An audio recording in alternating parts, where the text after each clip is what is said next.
failure and how failure is very important for your journey. And as we get started, I'm going to ask Sam, why and how does failure affect us? Okay, so traditionally, if you haven't established a relationship with failure, it will affect you in a very negative way. So I'll give an example. Say we've all been to school, so you do a test, you study for it hard, you fuck up and fail. Okay, that's gonna affect you in a very negative way. You might feel embarrassment, shame, that kind of self-hatred, like, oh, why did I fail? It's all my fault. I could have done better. You might feel kind of lower than other people who didn't fail and people who haven't failed in the past. Um, and it's a bad, like, worrisome feeling, and you need to be careful, especially on your self improvement journey, that you don't go on self improvement just seeking success, and you acknowledge that there's going to be failures along the way, and you don't expect yourself to be like, okay, I'm on self improvement, I'm immediately a better person because I wake up at 5 a.m. every morning, I do weights every day, I study hard. Like, that's not going to make you succeed straight away. It's a journey. And you know, people often try and avoid failure. And Jack, do you want to talk about people trying to avoid failure? Because I think it's Well, interesting. yeah, I was just going to bring up, so failure is not something we're taught to deal with very effectively. Mm. And it's it sort of comes back to, you can either, from an event that happens, it could be positive or negative.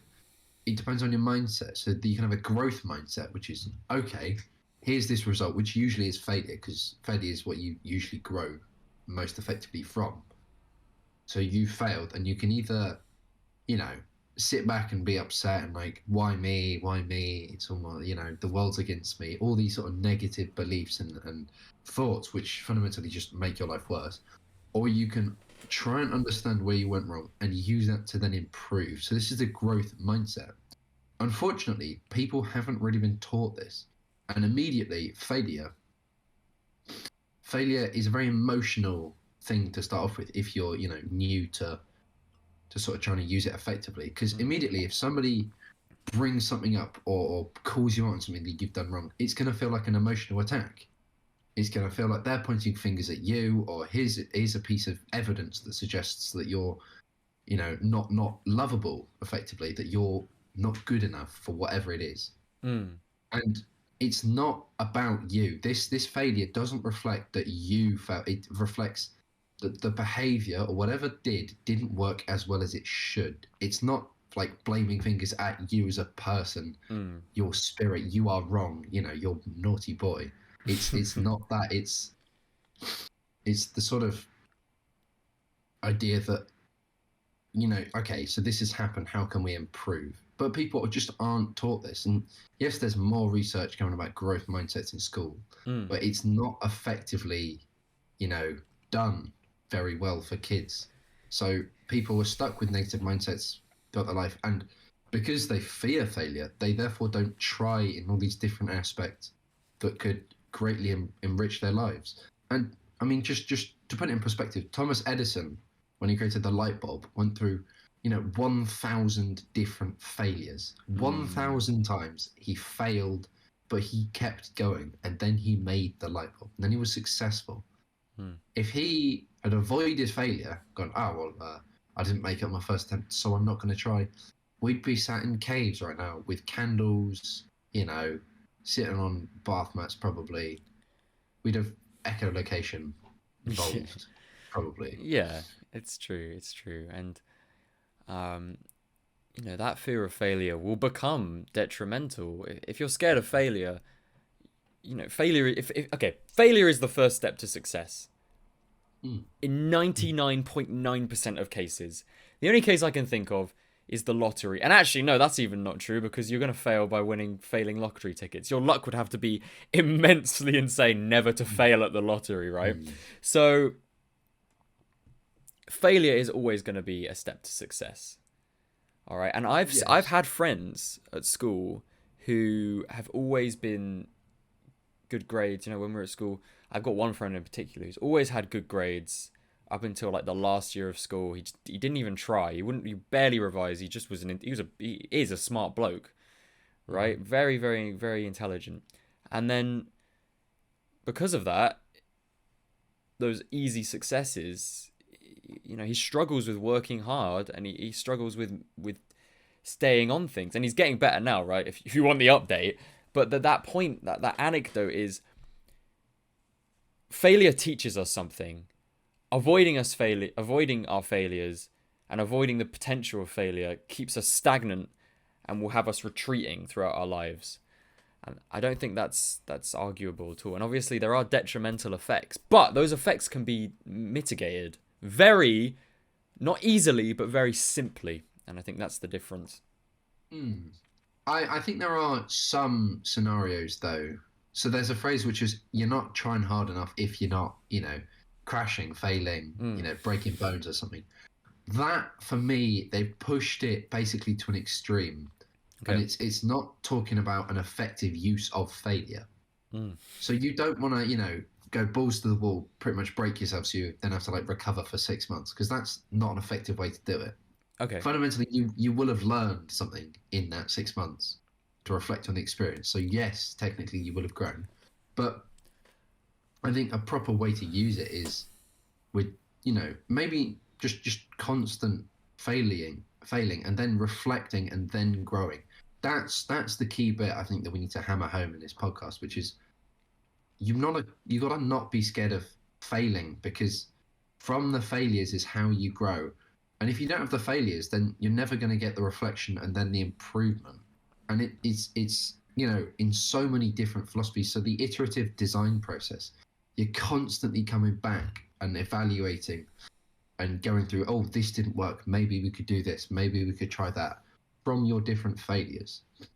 And if you avoid, and if you're scared of failing, then you're never going to, try all the things that you could do. You're never going to get as far as you could in life.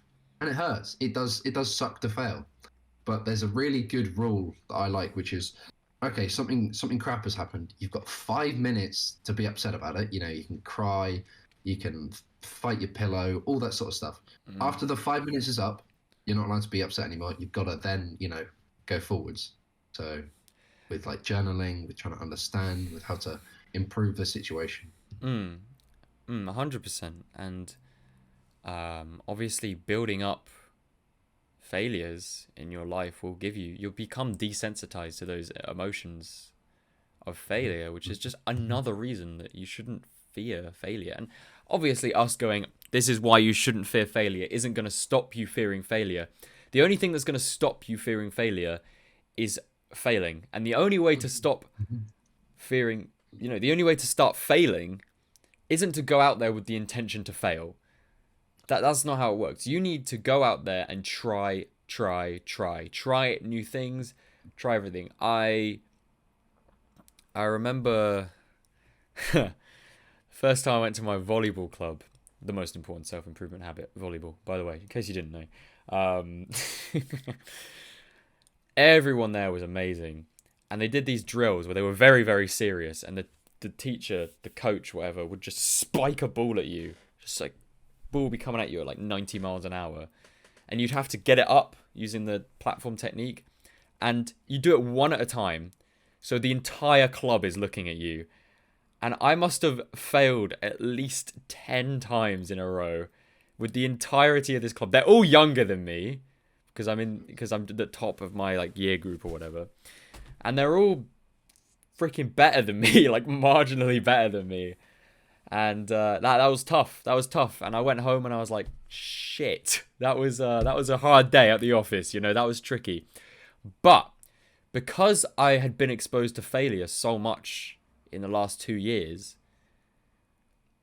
and then come back from it, and then worked harder to succeed, when I fail now, obviously I still feel some punches to my ego, some blows to my personal feelings, but I also get a spark of excitement because I know that when I feel that failure, it means I've tried, and if I've tried once, I can try again, And I've only ever been really, really successful at stuff that I failed at. I've never gone through a habit or through, a life skill, a sport, a video game even, and thought to myself, or not even thought to myself, and just been good and just, just done it for a long time and eventually gotten really, really good at it. And I think that's a really important thing to remember is if you're failing, it means you're putting in more effort than a lot of people.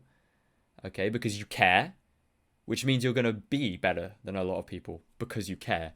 Failure is a very good sign.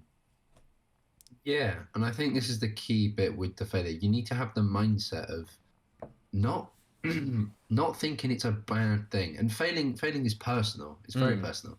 And I think with Sam's example of, fearing what everyone else in the volleyball squad thought of him is it's not one of the most helpful things to do.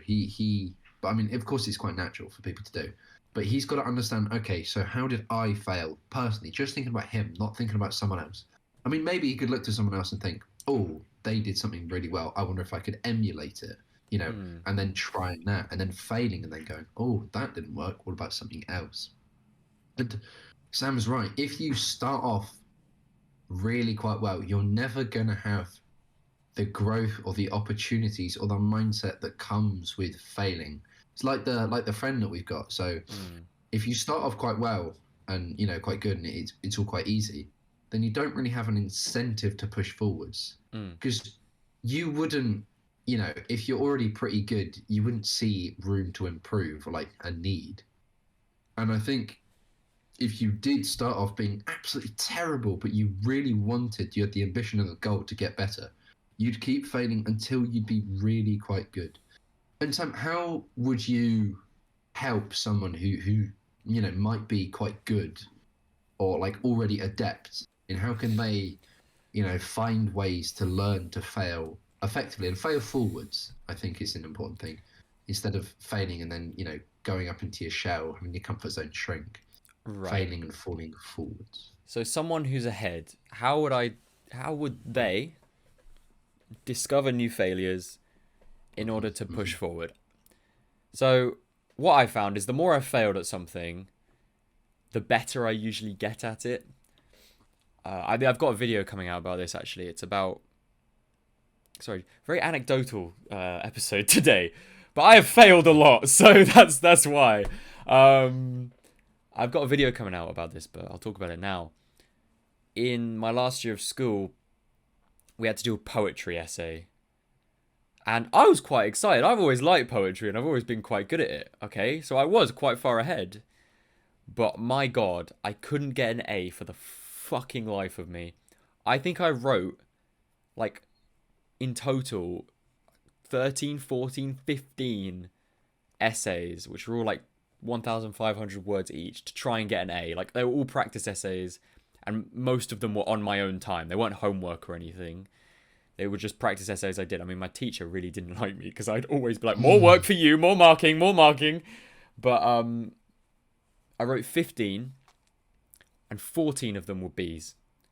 And I think when I got my 13th or 14th B, I experienced failure, big failure, the big feelings. I was very frustrated. I was angry. I'd been told again and again, almost there, Sam. Just do this. Almost there, Sam. You forgot this. And I'm like, I did forget that. Fuck. And then I would get really, really upset because I had failed. And maybe that's not the most effective way. A lot of self-improvement would argue that, oh, you shouldn't get angry. You shouldn't get frustrated. I disagree. I think you should learn to use those emotions rather than kind of push them down and ignore them. Which is something I used to do. And so but despite the 14 failures, I got the mark. I got a practice essay and I got the A. And then in the actual exam, I got an A star. It was my best essay. And the only reason it was my best essay was because I'd failed so many times. Yeah, 100%. There is one thing which is practice doesn't make perfect. It only makes progress.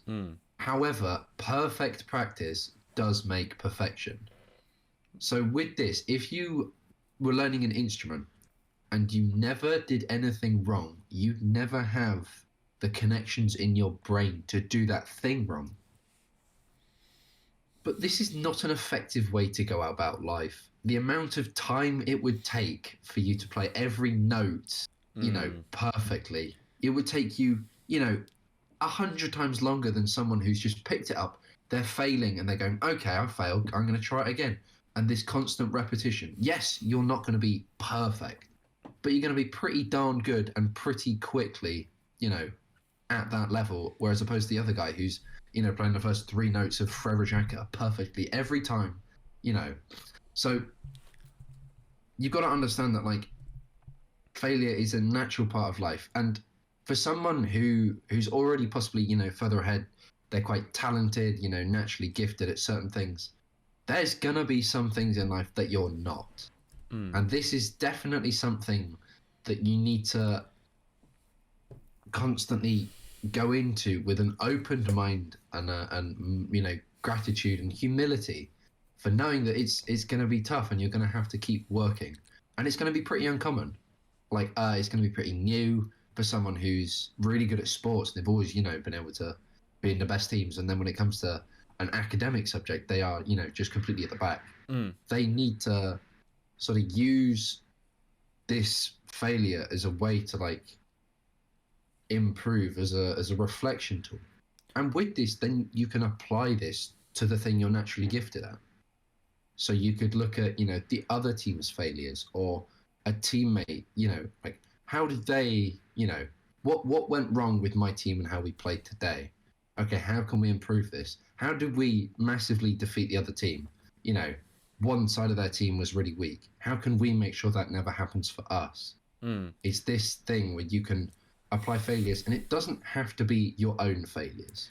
But I do think it's a lot easier if it is. I think. 100%. I think. 100%. I actually. I don't want to say I disagree with what you just said, but I don't think it's a very realistic view. I think that, in theory, it makes sense. Okay, learn from other people's failures, but when other people fail, you do not get the same feeling that you get, even if you're really, really close to them. You do not get near the same feeling emotionally that you get when you fail. And 100%. the things we remember as human beings aren't events, they're feelings, right? So, although I think that's valuable and logical, I don't think that you should, there's that phrase that, like, like, intelligent men learn from their mistakes, wise men learn from the mistakes of others. I just don't agree. I think the things you learn from a failure, from a mistake, are so visceral and integral to your emotional state that you're not going to forget them as easily. And if you've never experienced those emotions and only ever learned from the mistakes of others, you're gonna fear failure more. And you spoke about talented people and how they'll be ahead. If I was talented and never failed, or I hadn't had my first failure at something yet, I would fear that failure so much more. Because usually when we fail, before we failed, we go like, oh, fuck, oh, God, oh, like, while it's happening. You're like, oh, God, this would be awful. And then you fail, and then a great example is my volleyball club, right? Going back to that anecdote, is I'd failed 10 times, and then I got it once. And everyone was like, let's fucking go! Everyone was really excited, and everyone, like, no one remembers the failure. Everyone loves to look at the positivity, and that's something we don't acknowledge as people. And I think also, if you fear failure, you're never going to give 100%. Because if you fear failure, you're going to be, you're going to have reserve left in the tank. You're not going to give it your all so that you have an excuse. Why did I fail? Well, I didn't feel like going for it today. Which is, you'll never get the most amount of benefits from that failure and trying and learning through that unless you give it 100%. So and true. I'd have to build on your point and my point, saying that wise men, I think there's a line. So you can look at, fundamental mistakes. It doesn't make sense to, like, I know that, walking over slippy ice or make me trip and fall. Yes, okay. Like you see someone do that, then you're not going to go and then try it just to learn it as an experience. But I do know what you're saying, and it's the difference for me between like logically knowing something. So like, I know how much like a breakup will hurt, and then emotionally Uh, going through it, and it's just like, yeah, that's a story. man, this is. I knew it was going to be like this, but it feels a whole lot worse. Mm, yeah. And it's just something that is true with life, and I think you should try and work out what the most effective way to fail is, and sort of like what are the failures that you could go and fail and be all right with. So I think going through a relationship and a breakup is quite a really important failure for development and for understanding. I But just I want to wouldn't. pick you up on some wording. You said go through failures you'll be all right with. I think at least initially, and even down the road, no one's going to be all right with failure. I think you need to reword that. Well, do you not think that like I've acknowledged that I want to start to learn to fail more. I want to experience new things, and you start off easy. So you go, I'm gonna, try and approach 10 women on the street. Go up and Okay, try and get yeah. the number. It And like this is something that I feel, so it's comfortable if I was to get rejected. It's a okay. stepping You stone wouldn't to feel build comfortable. up. The whole point is, But but you know what I mean. You'd feel kind of like it it's wasn't. it doesn't seem so far out there that my whole world would explode. Do you know what Yeah, I mean? I see what you mean. So an Like, example of one that would be like that is, oh, my marriage failed. It's just another step towards progress, not yeah, necessarily. Prob like a yeah, small failure that then you could then really use right. to Yes, improve. that makes a lot of sense. I just wanted to Hmm, hmm. clarify that. I think that's an important thing to clarify. And I think you can go look about your life in the different categories, and maybe somewhere where you've not had as much progress as you'd like, and you could just try that thing. So this is the thing with Sam and I making a business. Somewhere along the line, we're going to have a failure, and from this, we've got to learn and apply what we've learned to make it better in the future. And failures will constantly happen. We've literally just failed on Notion because there are not enough blocks. It's technically that is a failure, but it's moving forwards, finding solutions and reflecting that is the important thing. Yeah. So, Jack, have you got any anecdotes of failure from your life that have really benefited you in the long term, but are really hurt in the moment? Probably just a breakup, honestly. That's the most recent big failure. I wouldn't. Part of me is hesitant to even call it a failure because I'd much rather call it sort of a learning experience. And I know that sounds, your year six teacher going, "That's not a failure. That's a learning experience." You go, "Oh, Okay. what if you do?" But in the moment it hurt. I felt like I'd messed it all up. But now I've gone through the emotional period. I can look back on it and I can work out what I did right Mm. and what I'm grateful for. I'm 100% grateful that I went through it, even as much as the breakup hurt. But I can look back and work out how I wanted to show up differently. So what's something that I might have done that I didn't want to do?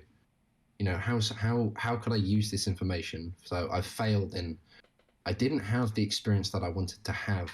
Necessarily. How can I then use this for future relationships to be and create the relationship that I want? And how do you think it affected your relationship with failure itself? I'm definitely more open-minded, and it's honestly kind of pessimistic to say this, but I think with a breakup, with a relationship when you're young, you sort of know that it's always possibly coming. Do you know what I mean? Mm. And especially when you're young, because you grow and people change and like this, so it's always something that is possibly going to be there. And through that lens, you go, okay, I'm going to try and make this as good as possible, learn as much as I can, because I know that it will come to an I end. disagree. I don't. I think you're just quite mature. I really don't think that a lot of people, who are young, go. I know that they don't put their spectacles on and they're like, well, time to make Not the like I most of am. this. Love isn't forever. No one. Like I could. Like I've seen relationships where they go, no. I know she lives in Norway and I live in Kazakhstan, but it will work out. It will work out. Like, I Yeah. love her. I, I love her. Mm, You know, mm. and I think, okay, fair enough. You're very, very emotionally mature. But I think that would have. I mean, how do you feel about? Do you because you've now gone through the emotions of a failure, like I don't want to say failed relationship, but it is fundamentally that a failed relationship is one that ends, right? Yeah. So now you've gone through that and discovered the emotions of a failed relationship. Do you think you're more or less fearful of failure? I'd definitely say I'm less fearful because fundamentally the emotion I feel is sort of ambition, and I really want to try again and get it right, or more right, because I don't think you can get it right, immediately. Mm. I think that is the main emotion. So definitely looking positively Mm. through it. And I suppose you discover that, okay, I've gone through this big failure. It did Hmm. fuck Hmm. me up to some extent. However, Mm. I can still look at myself in the mirror and go, in terms of self improvement, I've still made progress. I'm still better than I was back then, even if it wasn't long ago, because I've carried on working out. I've carried on working towards my goals.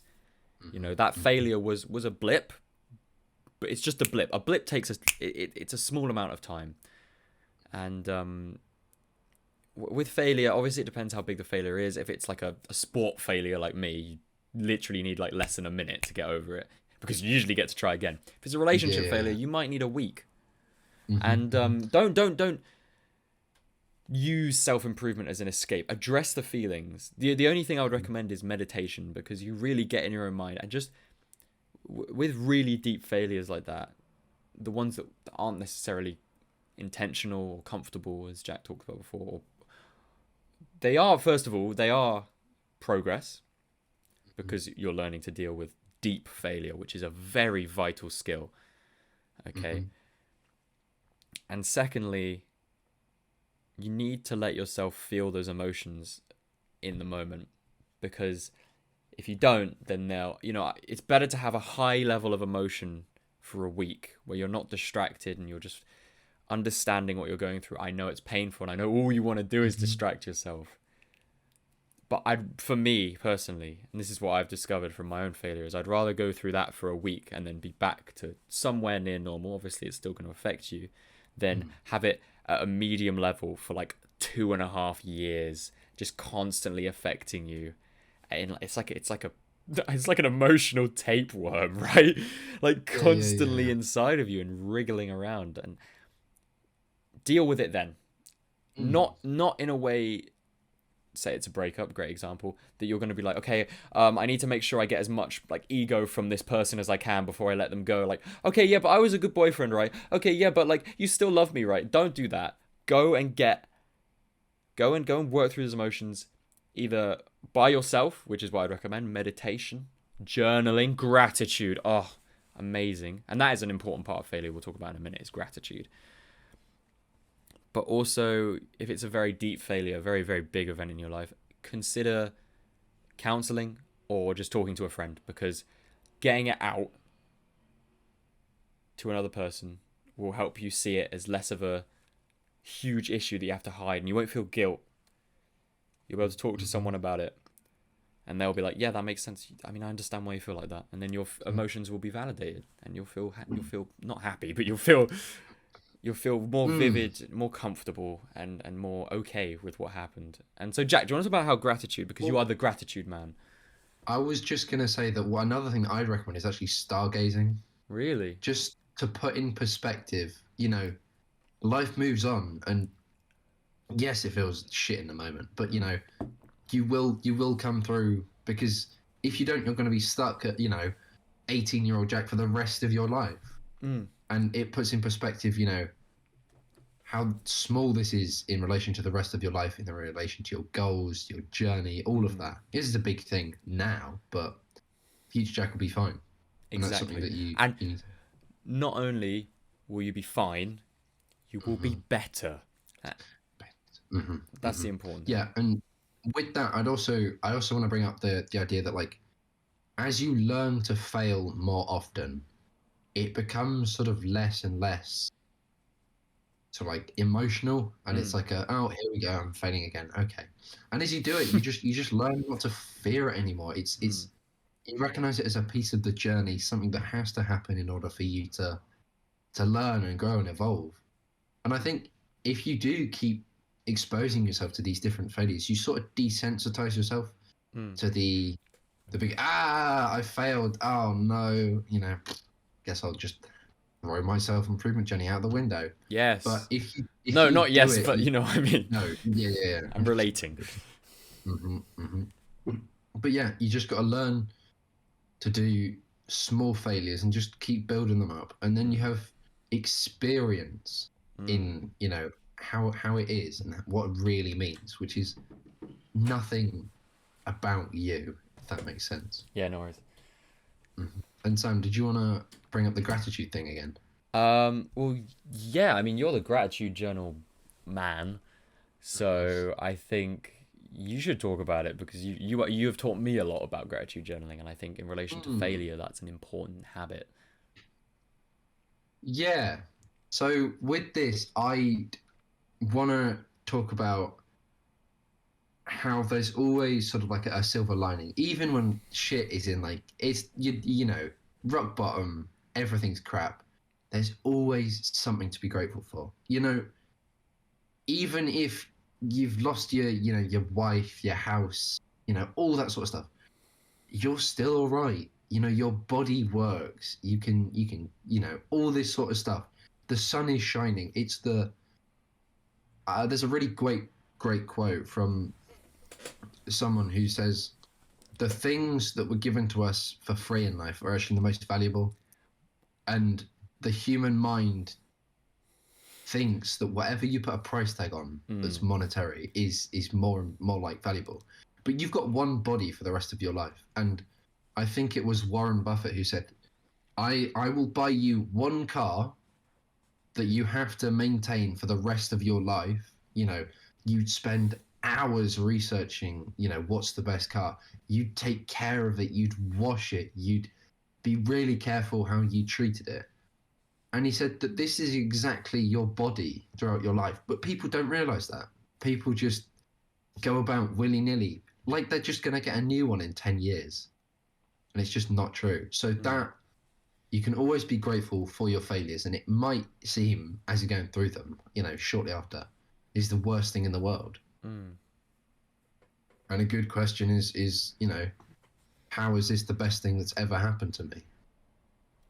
Which can be quite an extreme question to ask, but One of my best things, the Mhm, best thing that ever happened to me was a massive failure. exactly. It was a breakup, right? And that was the Mhm, best thing that ever happened to me. That's what turned my life around and got me on self improvement. And that I mean, forever changed my life for the better. It changed fundamentally my life philosophies and who I am, and I will forever be grateful for that. exactly. So some practical tips I would give to learn to not fear and establish a relationship with failure would be: one, meditation. It's always meditation. It's every single time. It's always meditation. But it's just it's the king. It's the king of self-improvement Mhm, habits. Meditation, there are so many different types. Mindfulness teaches us to understand from a that our thoughts and our failures aren't us as people, and we shouldn't mhm, associate them like that. Gratefulness, gratitude meditations. Obviously, we've just gone through gratitude and how important that is. And also, meditation it really does take you away from it in a certain way, and it teaches us not to stop our emotions, but to feel them like they're a sensation, like the feeling you would get from a mhm, massage, right? That's the same thing you would get from a meditation, or a feeling you get from mhm. stubbing your toe. That's the same feeling Yeah. an emotion should give you. An emotion shouldn't give you a feeling of I'm sad, and then you go, oh my god, I'm sad. Why am I sad? I'm really sad about being sad, and then the cycle continues, right? That's Yeah. not I'd ideal. I'd want to add, so it allows you to sort of create distance between, you recognizing as an awareness your Mm, thoughts and your emotions. And through this, it allows you to not be controlled by your emotions, which mm, is quite a hard thing, quite an important thing to learn. Because say you have a failure and then you emotionally react, it's gonna become, you know, worse than it has to be, if that makes sense. Mm. So say you know, you've got a bad grade on your test. You can, you know, your emotions coming up, oh, this feels rubbish, I feel like I'm not worthy, all this sort of stuff. If you act on that and scream at the teacher, you know, you punch a wall or something, it's not going to be as helpful as a failed experience. Do you know what I mean? Yeah. And I'd say that, you know, as there are different sort of like volumes, I want to say, to like failure. So like how big a failure is. It's I'd say there's a key piece in the failure that you're trying to learn. And you know, emotionally reacting doesn't help make it bigger or that you can learn more from it. That makes sense. Yeah. I agree. And now, Um, what are so the other tips? right. So another practical thing is journaling. All things journaling. Same with meditation. Every aspect of journaling will help. And the third thing, which is something I really like to do, is go and look at people who have failed and then succeeded. So my favorite example is Goggins. David Goggins. He failed an immense amount of times, to the point where if his life was written as a book, you would go, this is a bit unrealistic. I would recommend his book, Can't Hurt Me. It completely changed my relationship with both emotional and physical pain. And I think we're going to do a podcast on that book itself. So definitely check it out if you want to be ahead of the game. Right, I think we're done. Oh, no, also, sorry. Carry on. The two things that I want to bring up is having that growth mindset, and it comes from, you know, understanding more about how failure isn't a bad thing. It's how can you grow from it? How is this experience that is inherently labeled as negative, how is it actually positive? What's the positive in it? And then just slowly making progress through learning and like putting yourself in situations where you can fail. You know, so approaching women on the street, you know, trying to go for job interviews. I wouldn't recommend going up to like Google with a CV that says I can make minute rice in 59 seconds. The point is, you want to go and do stuff that you want to achieve. Because if you fail at stuff you don't care about, it doesn't matter. You don't feel anything because you're like, well, I never cared in the first place. So if I went, you know, to the telescope club and they were like, identify Mars, and I was like, okay, I can't. I wouldn't go, oh my god, I can't. Oh shit, and I wouldn't go home and be like, Jesus Christ, I couldn't identify Mars, because I don't care about that. If I went to, I mean, the approaching women on the street is a great one for young men, you know, because you can say it, and people do. They can say, oh, I don't actually care about women. I never have, and I never will. It's good not to. It's good not to think that they are the number one priority. However, if you say to me, I never care about what women think about me, and I only care about what I think, you are lying. It's just not true. Like, unless maybe you're married for like 30 years. Okay? Yeah, and even then, you probably care about what your wife thinks. So it's like, okay, well. But yeah. And that's... I'd go for the small steps to put yourself in places to fail each day. So you become more familiar with how it feels. You become less reactive, and you see it as like, oh no, I failed. It's like, yes, I've got a failure. How can I learn from it?